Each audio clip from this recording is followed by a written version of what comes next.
Monkeypox, Daily Confirmed Cases. Você tem aí os casos confirmados por dia no mundo. Semana retrasada, 1.240. Semana passada, 1.806. Essa semana, dobrou. 3.337 praticamente. Quase dobrou, né? É um crescimento muito grande e está condizente com o crescimento exponencial de uma epidemia. Tem alguns especialistas que já consideram a varíola de macaco uma pandemia. Isso aqui é muito importante, deixa eu voltar para a minha tela aqui, para vocês prestarem atenção nisso aqui, porque a gente tem a noção, né? Primeiro, acho que é uma noção leiga e afastada da realidade sobre realmente o fato que acontece, que é o seguinte, é como se a emergência internacional ela precedesse uma declaração de pandemia.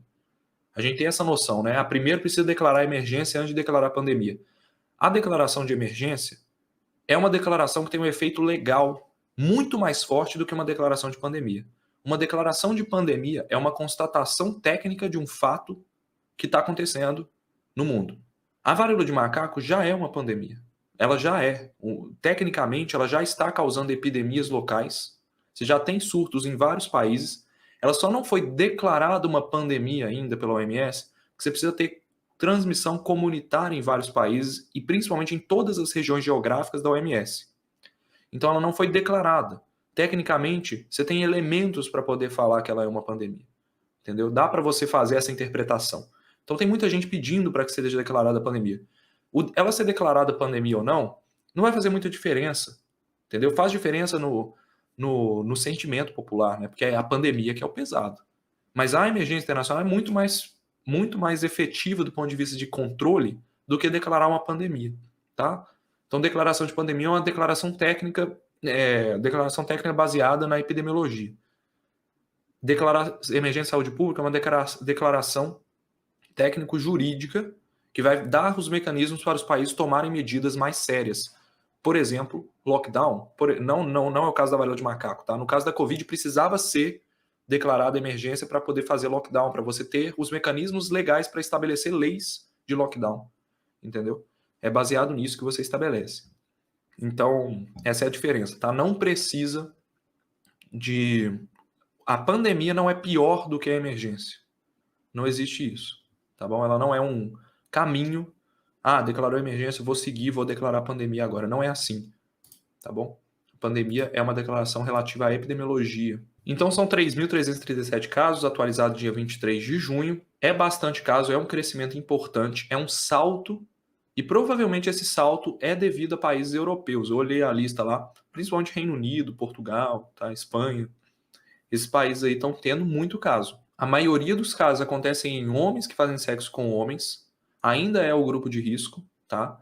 Estão provavelmente hipotetizando que se dá por transmissão por via de contato durante o sexo, tá? Não é um contato sexual, não é uma doença sexualmente transmissível, mas essa população está em risco e essa população parece ser a mais afetada pela doença até agora, tá bom? Não significa que eles só transmitem, qualquer pessoa pode transmitir.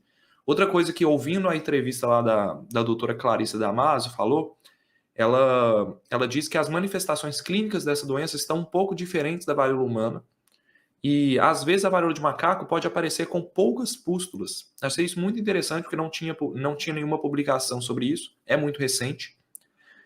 A gente tem fotos de varíola de macaco só de pessoas da África, né? Pessoas que estão principalmente desnutridas. Então o vírus encontra um corpo muito debilitado para poder se multiplicar, se a pessoa está desnutrida. Então ele acaba espalhando pelo corpo todo. Em pessoas nutridas normalmente, né? Em pessoas com a nutrição em dia, pessoas que têm acesso à saúde com mais facilidade, têm uma saúde geral melhor, a maioria dos casos, a varíola de macaco não está dando muitas pústulas, que é aquelas bolhas. Ela dá um pouquinho de bolhas numa região específica, tá? E aí aquilo fica restrito. Não está dando linfadenopatia, que é o inchaço dos linfonodos do pescoço, em todo mundo. Não está dando febre em todo mundo, tá bom? Então, são manifestações mais leves, mais brandas, mas que não representam um vírus brando. Se esse vírus se espalha para países menos favorecidos, para sistemas de saúde menos favorecidos, ele pode sim causar problemas, tá bom? O Brasil, bom lembrar que o Brasil entra na lista de países com um sistema de saúde mais frágil, ok? Então, não sabemos como que vai ser no Brasil. E para quem está preocupado com fechar tudo de novo, galera, isso só vai acontecer mediante um vírus de transmissão respiratória, de transmissão rápida. Não faz sentido você fazer lockdown para um vírus como varíola de macaco, que tem transmissão lenta, período de incubação longo. É inviável você fazer lockdown. Outra coisa que mudou, não há mais separação da África e não endêmicos. Então, a OMS está reportando os casos tudo como uma coisa só. Porque isso, para mim, pessoal, primeiro é uma evidência de que a gente não deve criar essa separação. É muito simbólica a separação África-não África, que estava acontecendo antes, né? A África sempre foi um continente separado do mundo. Sempre. Tudo que é doença negligenciada acontece na África. Então, seria um erro, de novo, você separar isso, né? Além disso, você cria realmente uma sensação de resposta coordenada que a OMS está querendo. Né? Todos os países precisam se unir porque é um surto global.